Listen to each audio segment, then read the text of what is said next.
Hey guys, welcome to Digit.in and this is our review of the Xiaomi Redmi Note 5.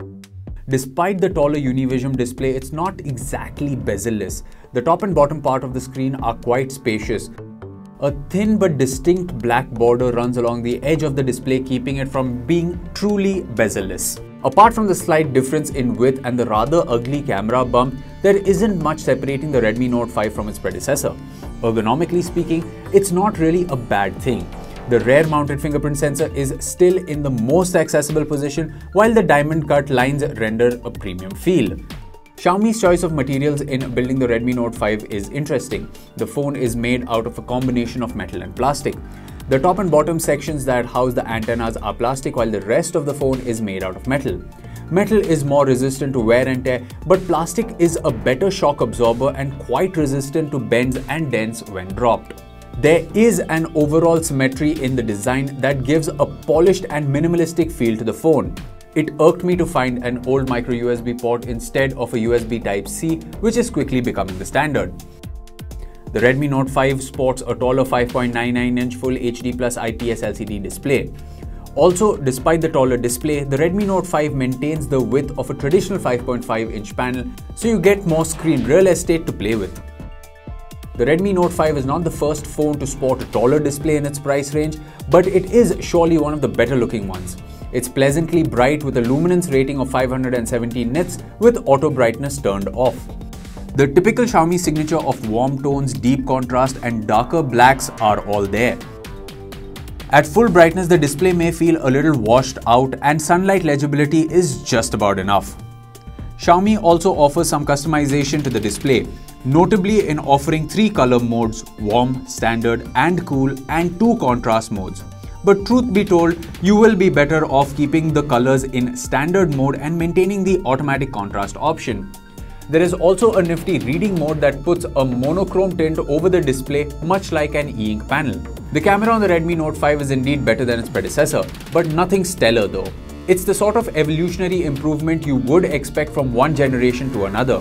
The Redmi Note 5 has a new camera hardware in the form of a new 12-megapixel sensor with a larger 1.25 micron pixels and f2.2 aperture. The combination of the larger pixel size and lower aperture allows more light to fit into individual pixels with lesser spillage. The results are better detailed reproduction, improved dynamic range and deeper contrasts.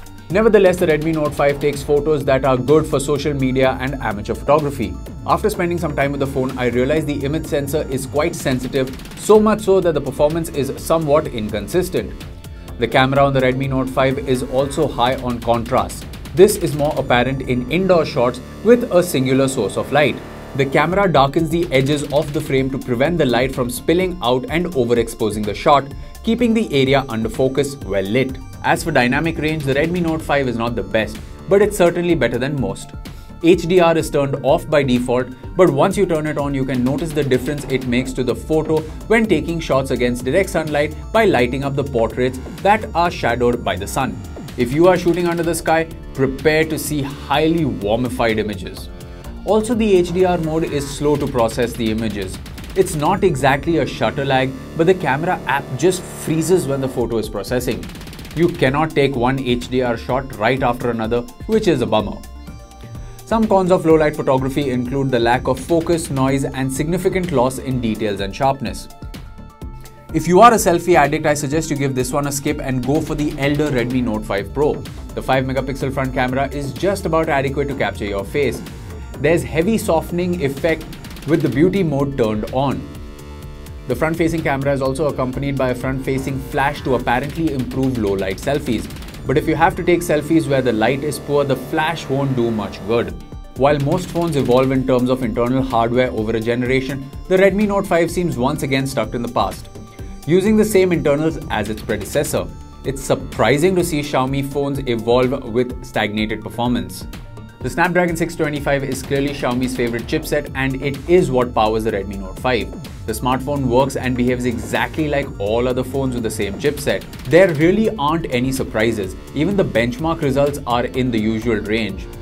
They are slightly better, but could be because of the under-the-hood optimization that MIUI 9 brings to the table. The Redmi Note 5 is offered in 3GB and 4GB RAM variants. You get 64GB of storage with 4GB RAM variants and 32GB storage with a 3GB RAM variant.